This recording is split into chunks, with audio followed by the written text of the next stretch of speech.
Doctor Shakeel Ahmad साहब हमारे साथ पूर्व मंत्री और वो एमओएस होम थे मनमोहन जी की सरकार में, वो हमारे साथ जुड़ रहे हैं। शकील जी, हमारे साथ हरीश रावत साहब भी जुड़ रहे हैं, जो कि पूर्व मुख्यमंत्री रह चुके हैं उत्तराखंड के, उनकी सरकार में मंत्री भी रहे हैं उनकी सरकार में। शकील साहब, मैं आपके साथ शुरू करना चाहती हूँ। आज पूरा देश भावभीनी श्रद्धांजलि मनमोहन जी को दे रहा है। आप उनके बारे में, उनकी शख्सियत के बारे में, उनकी निजी जिंदगी के बारे में और जो आप लोगों के अनुभव थे, क्या बताएंगे आज देश को? किस तरह से आप उन्हें याद कर रहे हैं? देखिए, केवल उनके परिवार ने नहीं, कांग्रेस पार्टी ने नहीं, बल्कि पूरे देश ने एक अपना बहुत ही प्रतिभावान व्यक्ति खोया है, संतान खोई है।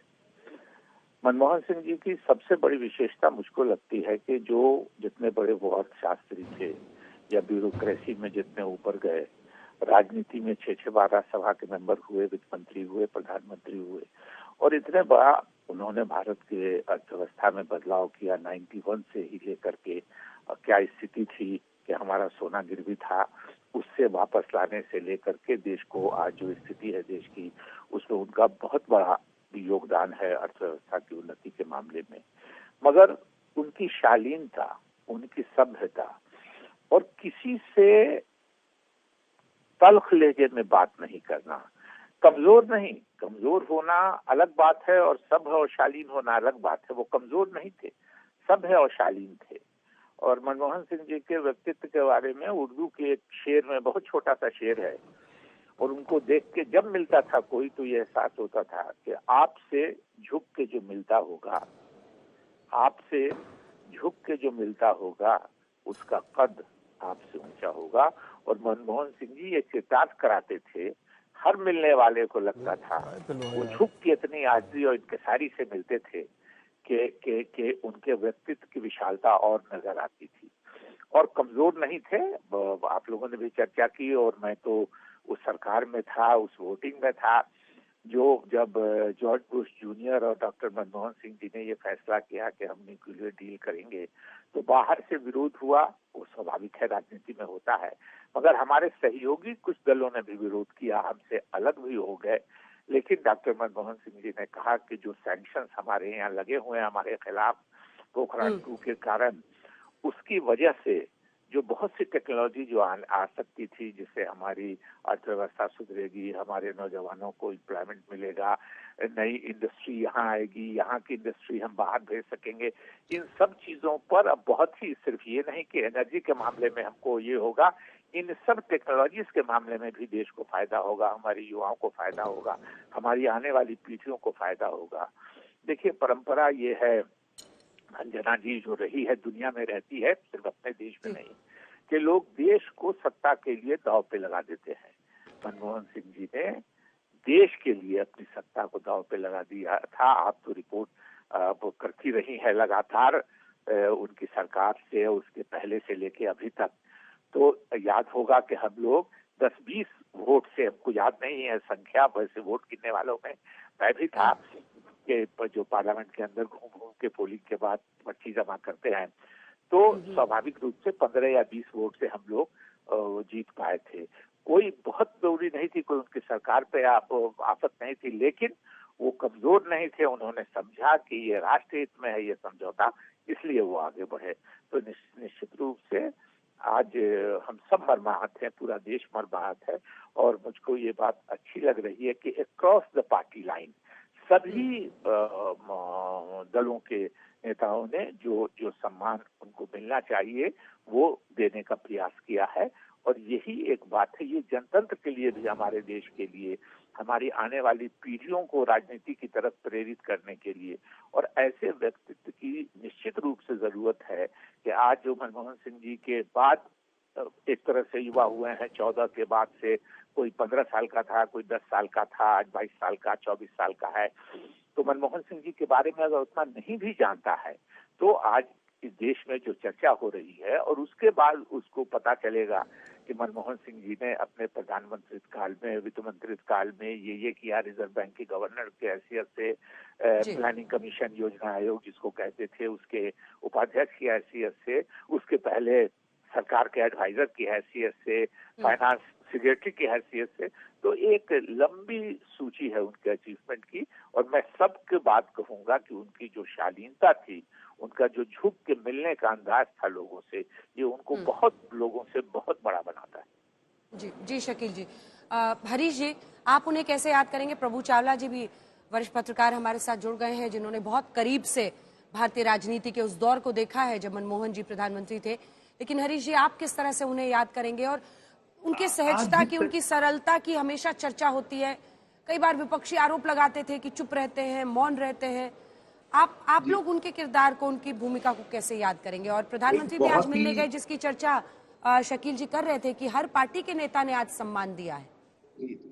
जिस तरीके से आज पूरा देश श्रद्धानंद भाव से अपने उस महान राष्ट्रभक्त नेता को याद कर रहा है और उनके महान गुणों को स्मरण कर रहा है, उससे मनमोहन सिंह जी की शख्सियत का अंदाज होता है। और जो उन्होंने एक बार कहा था कि भविष्य मेरे, इतिहास मेरे प्रति जो है न्याय करेगा, और वास्तव में आज उनके जाने के बाद लोगों को लग रहा है कि भारत ये कितना महान व्यक्ति था और हमने क्या खोया है। और देखिए, वो किसी अपनी मेहनत और परिश्रम के बल पर उन्होंने हर पद को पाया, और उसको अपनी बुद्धिमत्ता, अपनी क्षमता से और अपनी कर्मठता से सिद्ध किया कि वो उस पद के लायक नहीं, बल्कि उस पद को उन्होंने सुशोभित करने का काम किया। जब वो देश के वित्त मंत्री बने तो उस समय देश का सोना गिरवी हो गया था। ऐसा लग रहा था कि हमारी अर्थव्यवस्था बिल्कुल बुरी तरीके से लड़खड़ा गई थी। एक साहसिक फैसला लिया उन्होंने, अपने प्रधानमंत्री जी को विश्वास में लेकर, और आर्थिक उदारीकरण की का जो फैसला किया, लाइसेंस राज को जिस तरीके से उन्होंने स्टेप किया, और उससे औद्योगिकरण हुआ और पूंजी निवेश हुआ, विदेशी पूंजी आई, सब कुछ आया और देश आर्थिक संकट से बाहर निकल पाया। और जो अर्थव्यवस्था की उन्होंने नींव डाली थी, जब वो प्रधानमंत्री बने तो उस नींव को उन्होंने और पुख्ता करने का काम किया और मजबूत करने का काम किया। उन्होंने वैश्वीकरण की जो उनकी नीति थी, उस नीति का फल था कि भारत एक बड़ी आर्थिक महाशक्ति बनने की दिशा में आगे बढ़ा, और उन्होंने अपनी उदार आर्थिक नीतियों का जो फायदा अर्थव्यवस्था को था, उसको गरीबों के साथ जोड़ा। आप अंदाज लगाइए, 27 करोड़ से ज्यादा लोग उनके कार्यकाल में गरीबी की रेखा से बाहर आए, और जो निम्न मध्यम वर्ग था या जो निचले पायदान का मध्यम वर्ग था, वो एक्सपेंड हुआ और बढ़ा। जो आज हमारे पास एक विशाल मध्यम वर्ग है, वो उनकी आर्थिक नीतियों का उसकी देन है। जो आज हमारी शक्ति है, आर्थिक शक्ति, जो उसका स्तंभ है, वो हमारा मध्यम वर्ग है। उस मध्यम वर्ग कभी अपने इस महान पुत्र को नहीं भुला। धन्यवाद आप दोनों का हमारे साथ जुड़ने के लिए और अपने अनुभव और जिस तरह से आप उनकी किरदार को देखते हैं उस पर चर्चा करने के लिए। तस्वीरें हम दिखा रहे हैं प्रधानमंत्री नरेंद्र मोदी के साथ, उनके अनुभव, अटल बिहारी वाजपेयी जो विरोधी थे उनके साथ मिलने के अंदाज से अक्सर एक शख्स की पहचान होती है। सोनिया गांधी के बेहद भरोसेमंद इंसान थे, राहुल गांधी के साथ, प्रियंका गांधी के साथ उनका एक अपनापन था। उन्होंने कहा भी था अपने जीते जी कि मैं चाहता हूं कि राहुल गांधी अग्रिम भूमिका में आए। कैबिनेट की बैठक की तस्वीरें आप उनकी देख रहे हैं अनेकों बार, और अब प्रभु चावला जी भी अपनी नजर से पूरा अनुभव बताएंगे। डॉक्टर मनमोहन सिंह किस तरह के व्यक्तित्व थे, क्या थे।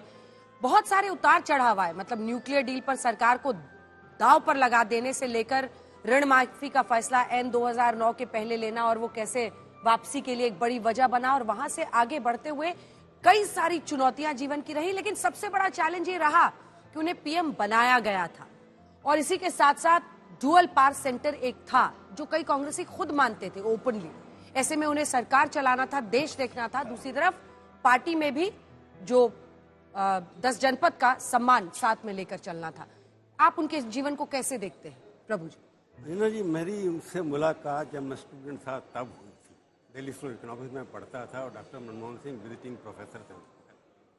मैं इसलिए ये बात बताना चाह रहा था कि हमारी क्लास में लगभग 100 के स्टूडेंट्स होते थे और बड़ा हॉल होता था। इनकी आवाज़ इतनी धीमी होती थी कि हम लोगों के इनके जहाँ बेंच था उसके आगे जाकर के बैठना पड़ता था सुनने के लिए। यानी कि प्रोफेसर की आवाज़ सुनने के लिए हम लोग आगे जाके बैठते थे। डॉक्टर मनमोहन सिंह 1 साल वहाँ पर पढ़ाया।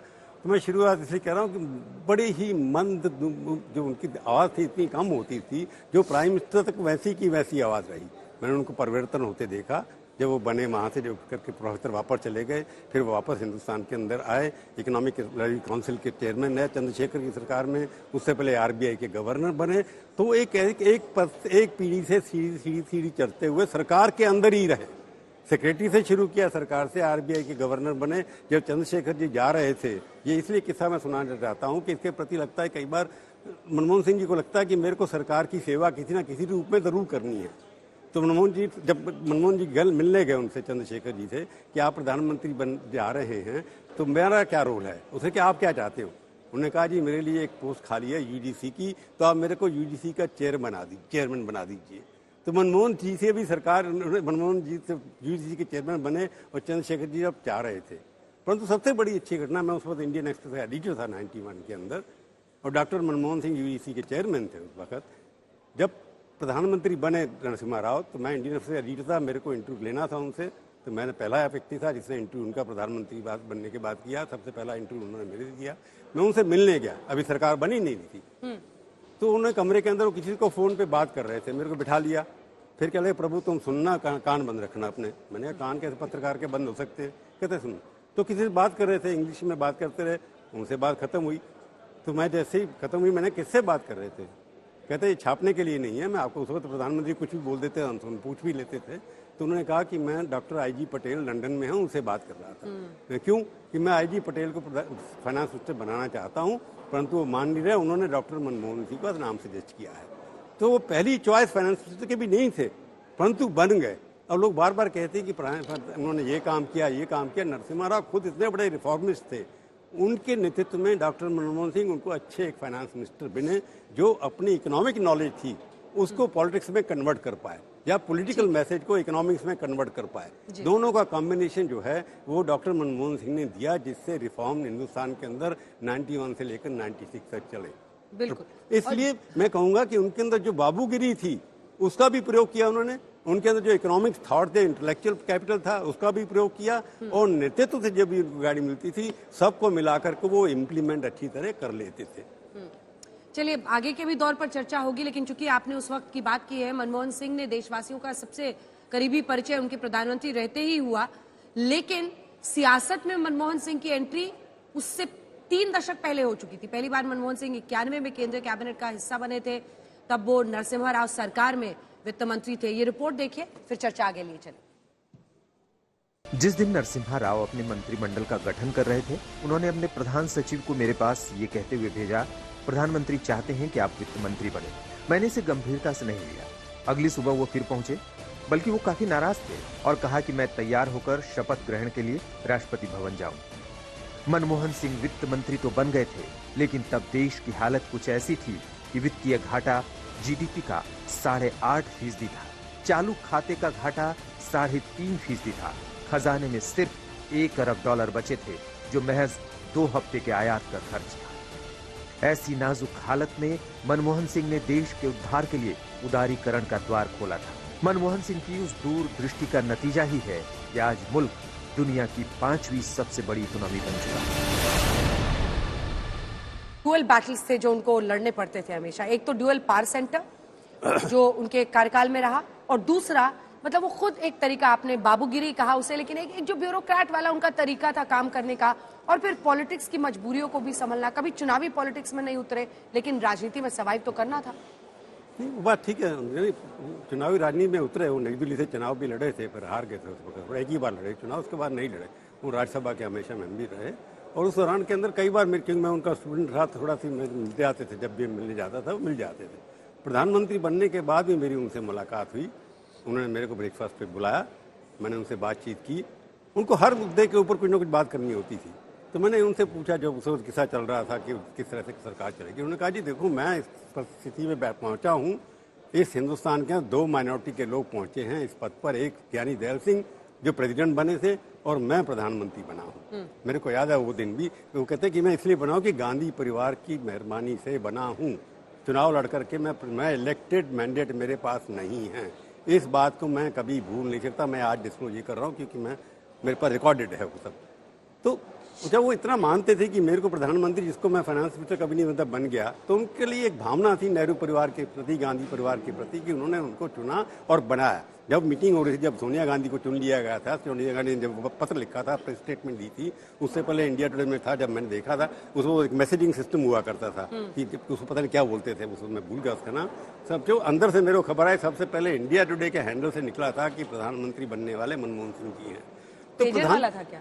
पेजर वाला, पेजर SMS टेक्स्ट। तो उस वक्त जैसे ही, तो कोई 2 बजे की बात है, 3 बजे की बात, हमने सबसे पहले अपने हैंडल से ये खबर ब्रेक की थी कि एक्सीडेंटल प्राइम मिनिस्टर, बाद में किताब किसी ने लिखी, हमारे यहाँ जो और कवर स्टोरी छपी थी इंडिया टुडे के अंदर, उसके अंदर एक्सीडेंटल प्राइम मिनिस्टर का प्रयोग हमने पहली बार यूज किया था। अच्छा, और बाद में वो नाम लोगों ने यूज संजय बालू जी ने लिखी, शशि शेखर जी।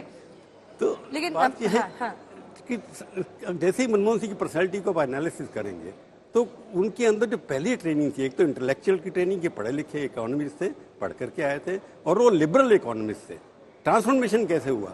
जब नरसिम्हा सरकार के अंदर आए, जो उनका स्टॉकहोम का पेपर देखेंगे, अगर पहले देखेंगे, जब लिखा था उन्होंने, जहां वर्ल्ड बैंक में काम करते थे, वो पूरा का पूरा लिबरल था, एकदम लेफ्ट ओरिएंटेड उसके अंदर चलता था। और यहाँ सरकार में आया, सबसे ज्यादा लिबरल बजट उन्होंने, pro market, pro capitalist budget दिया और सारा का सारा रिफॉर्म किया।